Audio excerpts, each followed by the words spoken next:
Hello, everybody. Welcome to Thursday Language Facilitation Coaching and Q&A, and happy Diwali to all of you in India or in the United States, everywhere you're celebrating Diwali. Today is the day when we also have the new moon coming, and it's the time when the sky is dark and we're invited to share the light within us, bring it out into the world. It's also Scorpio season. We've got this moon with big energy surrounding it. So there's lots of opportunity right now for you to be really taking a look at what's going on in your life and potentially giving up things that don't belong anymore. And that's what we're going to start with our theme today on live language facilitation coaching. It's time to give up what doesn't fit in your life anymore. Okay, so let's see. For those of you who are new to language facilitation coaching and Q&A, let me just introduce myself really quick. My name is Marci Melzer, and I'm an intuitive speech and language pathologist and language facilitation coach and consultant. And I didn't get my notice out to remind everybody, but I am live every Thursday at 11 a.m. Eastern Time, where you can join me and hear the topic of the week that we've got talking about. And usually they come from questions that come from the platform throughout the week. And then I share with you the strategies about that. And while I'm talking, you're invited to share your own opinions, questions about the topic. And if you have your own, you are also invited. So let me just put this banner up that says this is live language facilitation Q&A. Even if you're watching on the replay, which I suspect many of you might be, you are welcome to put questions on the comments in the videos here, and usually they are what I start with when I get moving forward. And in fact, that's what we're going to get started with today. However, before we get to the topic, I just want to remind everybody that available right now is my language facilitation inspiration card deck. It's the newest thing, that the product tool that I have produced to help you on your language facilitation journey. So let's get going. I'm not seeing a lot of people joining me, but that's okay because we're just going to get started with today's topic. And the reason that I came up with this idea of it's time to give up what doesn't fit is because I got a comment from Charlie's mom, who says that her little guy has been messing around with his nappy. He's been still nonverbal. It says his instinct is that maybe it's close to toilet training time. And that's because before this statement, she gave me a big, long information bit about how he's been not leaving it alone. He's been digging his hands in there. He's been in the front and the back and coming up with poop and things that obviously that's not what she wants. And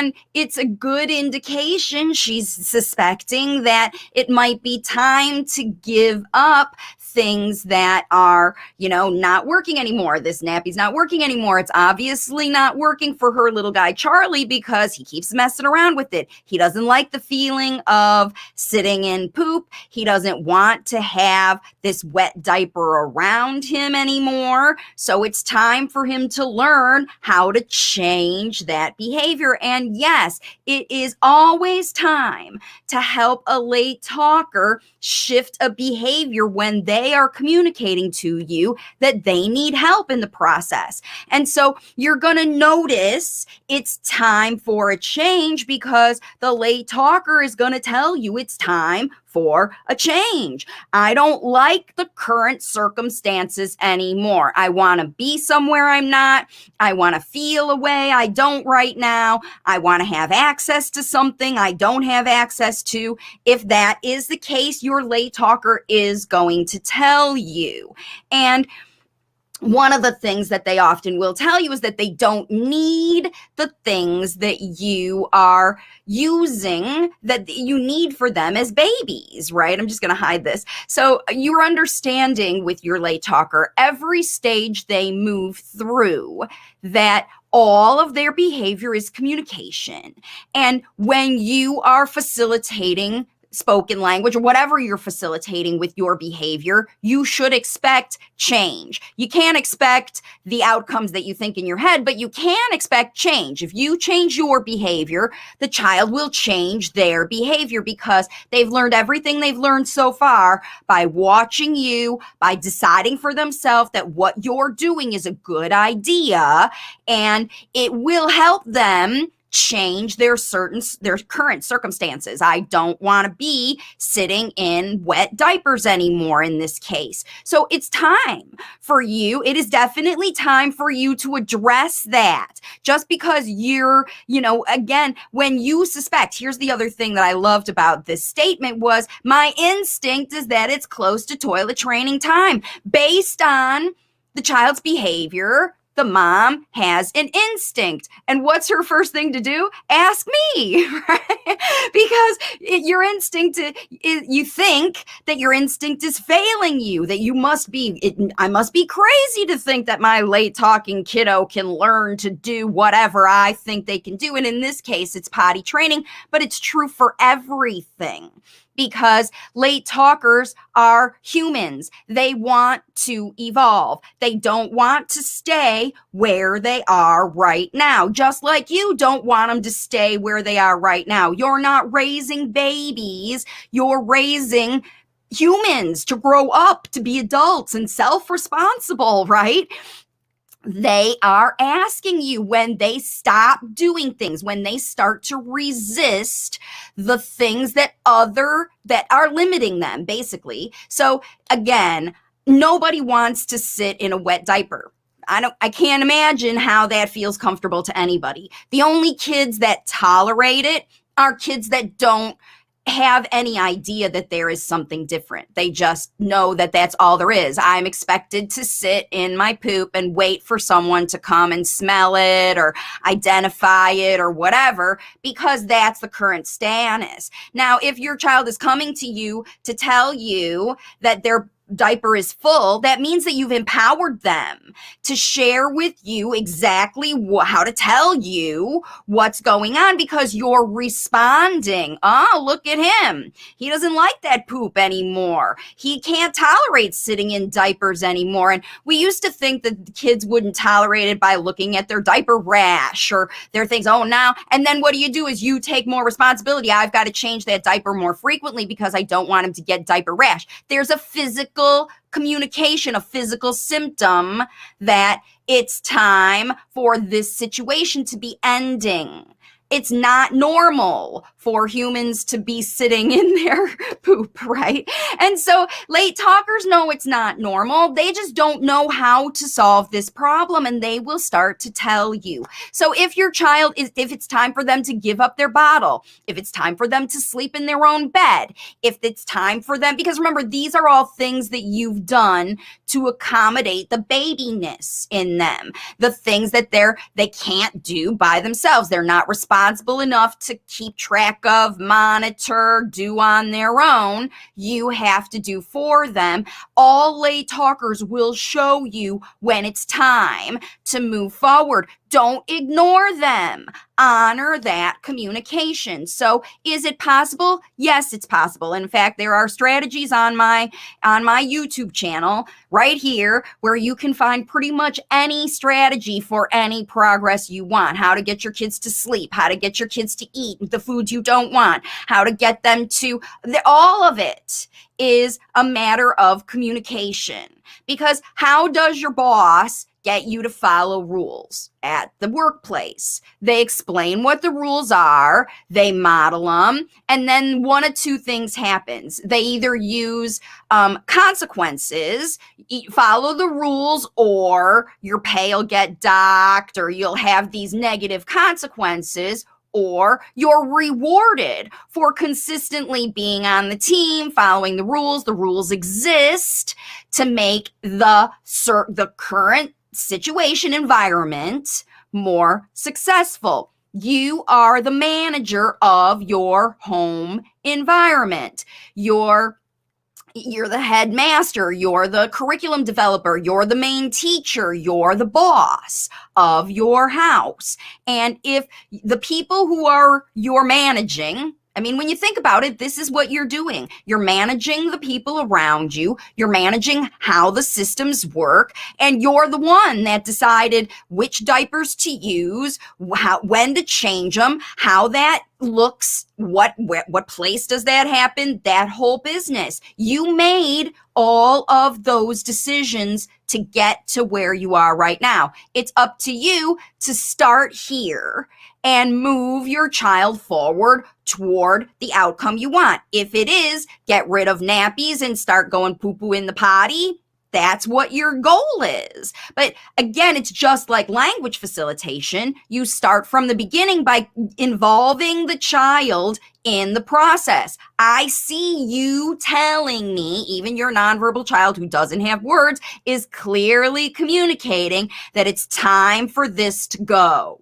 Okay, whatever it is, the crib, the nappy, the bottle, the whatever, they'll tell you it's time for it to change. Or you will feel, man, this is really getting stagnant. Why are we stuck in this thing? And it probably is because you, as a language facilitator, as a parent, as the boss, as the headmaster, are keeping things stuck. We've got these rules. This is how we do potty in our house, is mom gets the diaper and I wait for it. And if you want that to change to how potty works is, when I have to go potty, I go into the potty and I do my business in there and all the things that have that go. It's up to you to teach how that new process works from right now, starting with however you're teaching, whatever you're teaching with your limited verbal child late talker. You're going to demonstrate what you want to see. Let them go with you. You start having potty parties. You start having toothbrush parties where they watch you being successful, brushing your teeth, putting your dishes in the sink, getting rid of your nappy, all that stuff. You don't have a nappy. You're a big person. Your poo-poo goes in there. You celebrate the fact that you don't have to do that anymore. And your kids, your late talkers, will want to emulate that. I want to be like her, right? It's like that old When Harry Met Sally film, and I'll have what she's having, right? That's the whole point. They don't want to have what they're having anymore. They want something else. And they're telling you with their behavior that it is time to go. They're feeling, I need something different. It just happens naturally as we are exposed to the world. You eat the same three things until somebody introduces you to a brand new dish and you're like, forget these three. This is easier for me to cook. It's better. It's lower calories. It's tastier for me. I'm win-win. I evolve. In fact, if that thing is hard for you to cook, you'll learn how to cook it because you think it's better. We always want what's better, right? And that's when we know it's time to give up what isn't fitting anymore, right? You get better, you grow bigger, the clothes don't fit, the meal doesn't fit, the exercise program doesn't fit. We don't stay in things forever as humans. We evolve naturally. And if you're finding resistance from your late talker, it's probably because you're maybe facilitating this stuckness. You're facilitating all of what's going on. Hi, Laura. Laura says, hi. Remember, everybody, this is live Q&A. So if you are joining me live and you have a question about your late talker, perhaps you have had to give up something, or your late talker is letting you know that it's time, something's not fitting right now. What's not fitting? Comment below in your life. What is not fitting for your late talker? It's this time of year where they're growing out of friends. They're growing out of food preferences. Remember, all these kids, if you're a parent, you know that your kiddo will keep preferences for a while about things, and then they change. Like, they will only want to eat mac and cheese with ketchup on it, and then you serve it up, and then suddenly it's like, I never want that again, right? It's up to you. Now we're in this time when we're empowering our own selves, all of us. We're inspired to empower our own selves just by what's going on in the astrology right now. And so you're going to see it, whether you like it or not. I don't like this anymore. I don't want this anymore. I want that. I want that over there. I want to go. I want to seek. I want to explore new things, right? And if you're not allowing and offering, facilitating that exploration, your late talker is going to have trouble. They're going to not want to respond. They're going to not want to follow you and learn from you if you're doing the same old stuff that doesn't fit anymore, right? They want the new.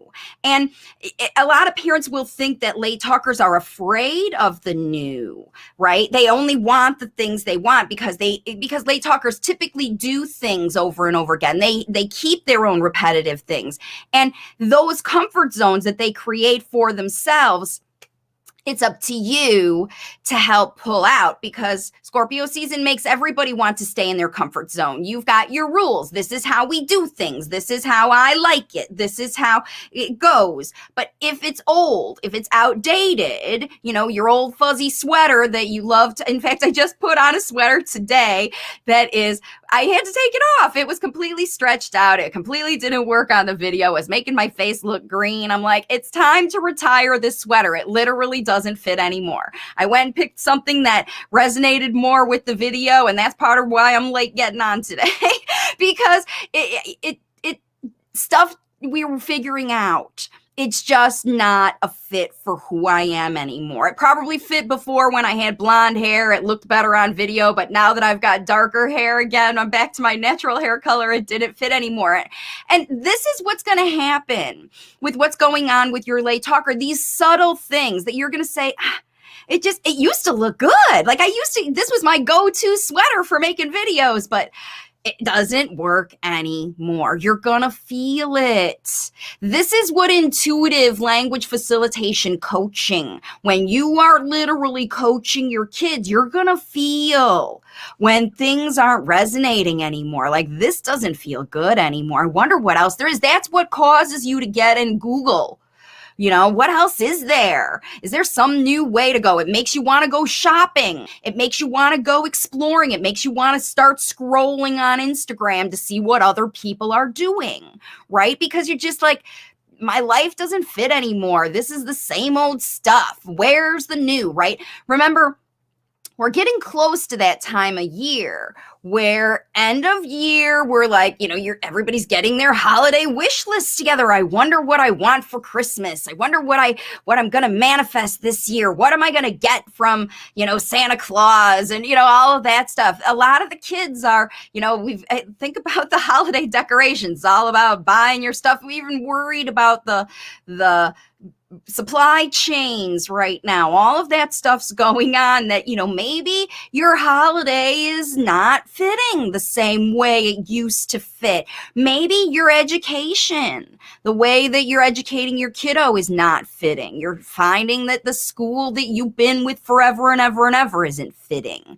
This is the time of year to it's going to feel uncomfortable. And it has to, right? Because comfort zones keep us stuck. They feel nice, and it's good for a while to be comfort. That's why we have vacations on the beach, and you have a temporary time where you just go and you ignore everything else and you indulge and you imbibe and you in the sun, in the food, in the libations, in whatever, right? But you can't do it all the time. You go into your comfort zone for a period where you recharge your batteries, where you get feeling good. But then when it starts to not feel comfortable anymore, it's time to start figuring out what has to go.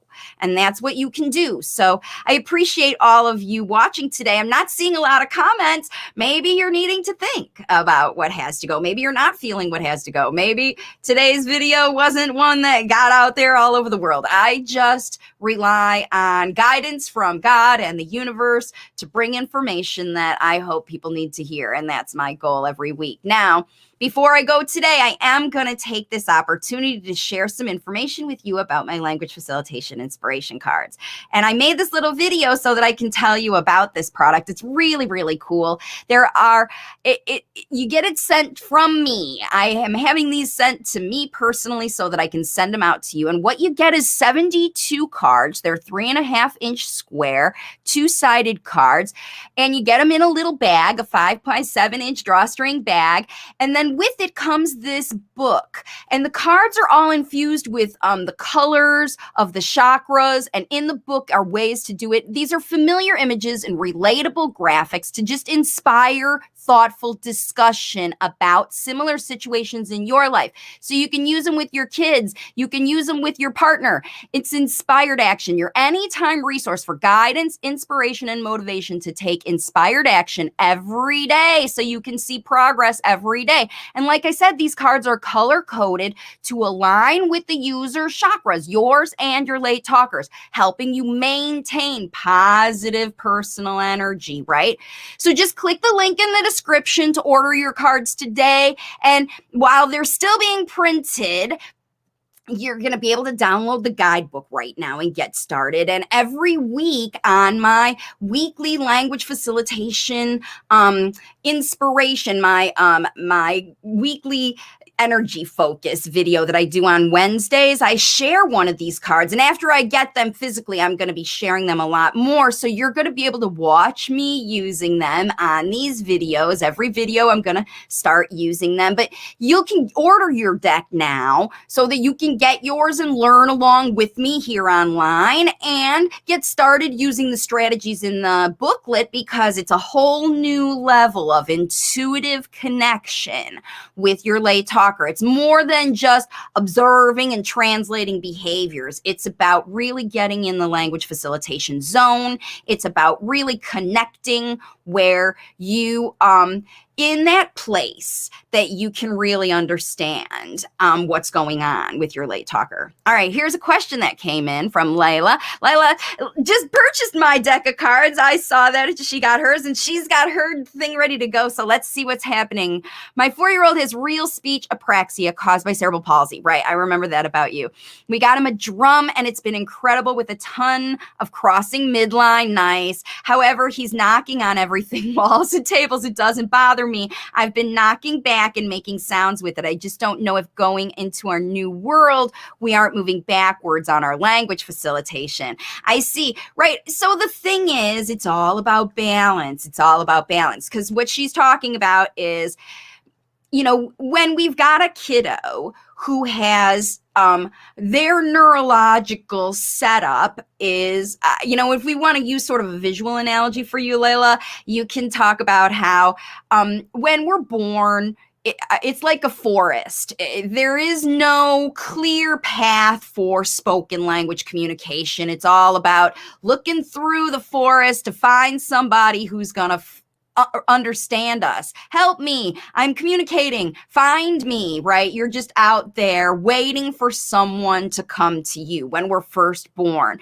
And those who develop spoken language, they start hacking away at those trees till they find a path to get toward all the things that they need to connect to. And they start with real rudimentary hack through it. I just need to show some crying. And then they change their crying and the road gets clearer. And then they add gestures and the road gets clearer. And they add sounds and the road gets clearer. And they add words and the road gets clearer. And they add, right? And pretty soon they end up with a superhighway that it has many different connections that let them go all directions. And this is how neurological development works for all areas. Walking, talking, anything that involves real complex, because walking has balance involved. Fine motor has grip involved. I mean, every kind of functional movement that we need to do to get us doing, using utensils to eat, writing, all of that stuff requires neurological evolution and development. You're going from a forest to a superhighway in neurological development. And that's what you're facilitating with everything. Now, we know Lila's learning that because her little guy's system, his forest is made of especially dense trees. She's got to work really hard to get through some of these blockages, right? And when we look at blockages from that perspective, it's just bigger trees you've got to work through or maybe work around, right? If it's boulders, you've got to work around it. And that's kind of where cerebral palsy comes in.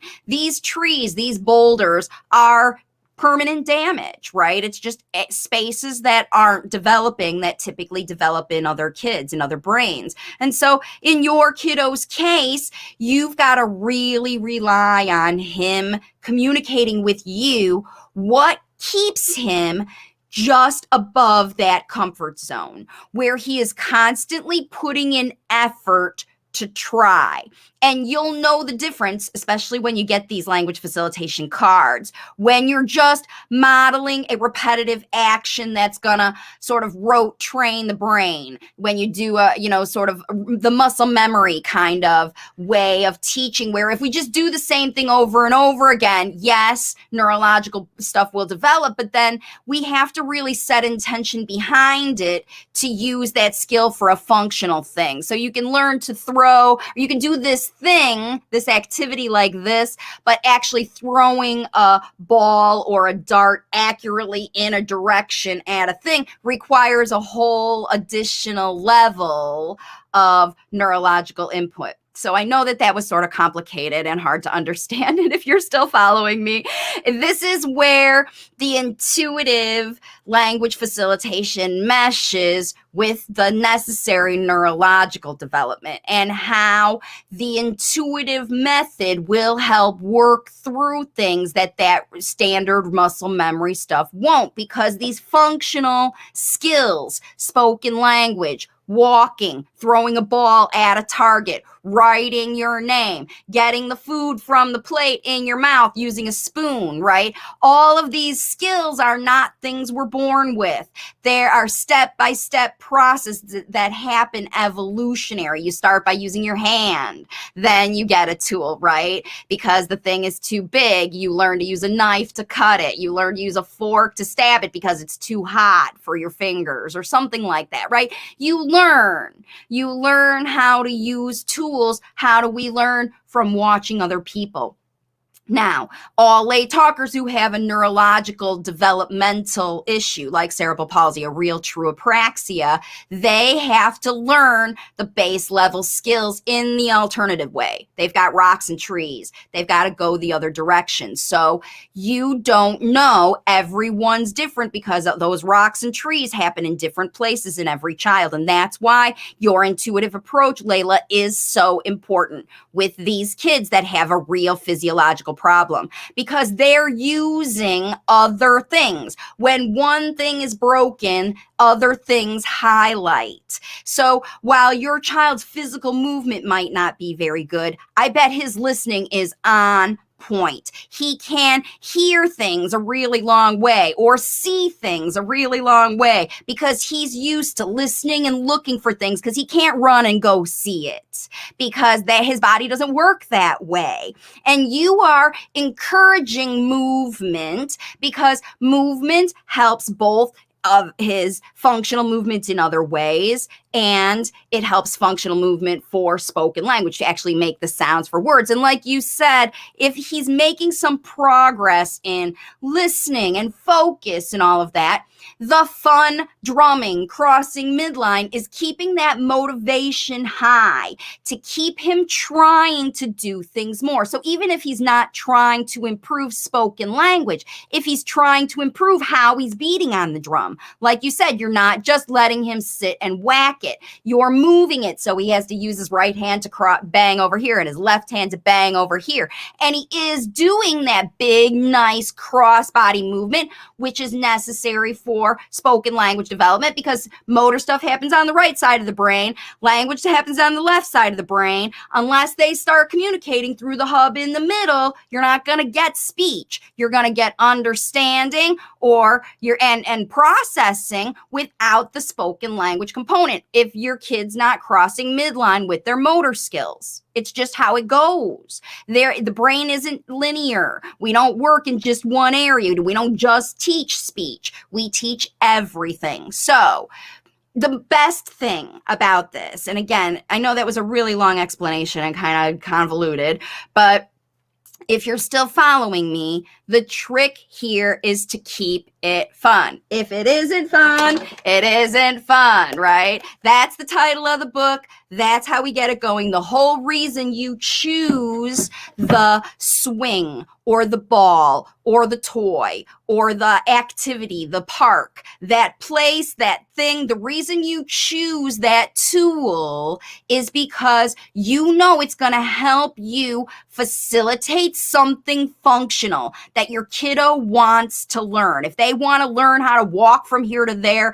if they want to learn how to bang that drum faster, bigger, more times, louder, that's what's motivating their improvement. And teaching them to improve anything will teach them to improve everything, because neuroplasticity is your whole brain. It's not just, you're not just teaching how to bang a drum if you're working really hard on that. And if you are talking about the process of the beating of the drum, of the fact that he has to reach across his body, that he has to hold the stick, that he has to grip it, that he has to use his fingers, that he has to be strong, that you're facilitating all the spoken language that goes with his effort, because he's having to do this. Your little guy, it's not easy for him to reach across and bang a drum, but it's easier to do that than spoken language. And by using these easy and fun teaching his brain how to learn from you, it sets him up for these more complex things that he will have to do, because banging a drum is just the very basics. Later on, it evolves. Like I said, we're just hacking trees right now with banging drums. Later on, you'll be laying asphalt and that kind of stuff as you develop these skills and let these superhighways grow. But they don't grow. You can't lay asphalt until you clear the trees. You can't even lay asphalt until you lay that gravel stuff first and make a road that's passable with the heavy equipment, right? There are many things you got to do before you can expect any kind of outcomes. And the best thing that you can do, Layla, is continue to be intuitively connected with the late talker, no matter what their goal is. If they really want to, just like the first one, if they really want to get rid of that nappy, you help them get rid of that nappy. Don't worry about anything else. Make that the priority. They have told you, this is my priority. Drumming, swimming, eating, cooking, they're going to tell you, my superpower this week, this month, this year, they're going to keep it as long as they keep it until it doesn't fit anymore, right? It doesn't fit, so it's time to go, and it's time to go when something new comes. And this is how neurological development happens. It's time for the trees to go because we got to get somewhere. It's time for the gravel to go because it doesn't work for heavy equipment. It doesn't work for cars. It's good for walking, but it's not good for bicycles. Now we got to have asphalt. Oh, that's good for bicycles, but it's not, right? You have to evolve the neural pathways through these extra activities that are easy, happy, safe, and fun. And spoken language happens naturally when you just talk about that stuff. You talk about the events of your life. And if you are thinking it's time for this to go. Let's say you're gardening and it's this time of year where it's time to get out the old things, and we're, let all those leaves we're raking up. It's time for them to go. They don't fit anymore. They literally fell off the tree so the tree can grow new branches and sprout new leaves. It's time for things to go right now. And your late talker is going to tell you what it is. It's up to you to dig in and learn how to do it. And that's how you can use all the tools of language facilitation, but most of them are inside you. You know your late talker. You know what they need to learn to help them be more successful, and you know what it's going to take to get them there because you know where point A is. If you drop your kid off at a therapist and you say, I want them to develop this thing, my kid's, tugging at their nappy, or they're trying to go outside, or they're wanting to climb out of their crib. My kiddo, 9 months, my second child at 9 months old, I was away on a business trip, both pitched her bottle and refused to drink for her father, and started climbing out of her crib in the middle of the night. 9 months old. And it was a high. He had to dismantle the crib. She figured out how to climb out. And I was out of town and she was not talking. She was 9 months old. So we had to really, it was an environmental situation. We had to really revamp. These things don't fit. I am not a baby. I want to be like my big sister. I want to be doing these things. I want a big bed. So that's what we had to do, was we had to empower her to be a big girl, and then she would stay. But she kept wanting to leave and get out of these things that were too limiting for her. And if we were limiting her, she let us know. And that's how I know that every late talker can learn to do this, because I remember at 9 months thinking that's not how it was for my first child. She was a late walker even, and she talked okay, but she knew sign language and all that. I mean, I did all the stuff that all first-time parents do, and they turned out fine. You can do the same. And it isn't as much as, you're Googling and people think that it's as bad as it is. Kids break down on comfort zones when it's time for them to learn something new. So that's what your job is as facilitators, as parents, as caregivers, is to help them facilitate something new. And if you need some help, that's when you join me every Thursday, because parents are the best language facilitators. Got my little video going here again. Whoop. Here we go. Parents are the best language facilitators. Please subscribe, like this video right now, just to help me with my YouTube algorithm. This platform only grows when you help. Like my videos, share them with your friends, share the resources, share the website. Obviously, there's somebody in your life who has a late talker. If it's not you, you know other people. Just say, visit wavesofcommunication.com. If they like it, they'll resonate with it, and maybe they'll learn something to teach their late talker themselves. It's my mission to help as many parents all over the world shift from prompting, pulling words out, and worrying about when their kids are going to do what other kids in the class or on Google or on the checklists are going to do. And they connect with their late talkers themselves. They understand the importance of that connection. They start talking. You start talking about what's going on in your life. And then the development happens. It happens magically, naturally, because you facilitate it, because you are the best. You're the most powerful, and you're the ones that can do this. I promise you, much better than any professional.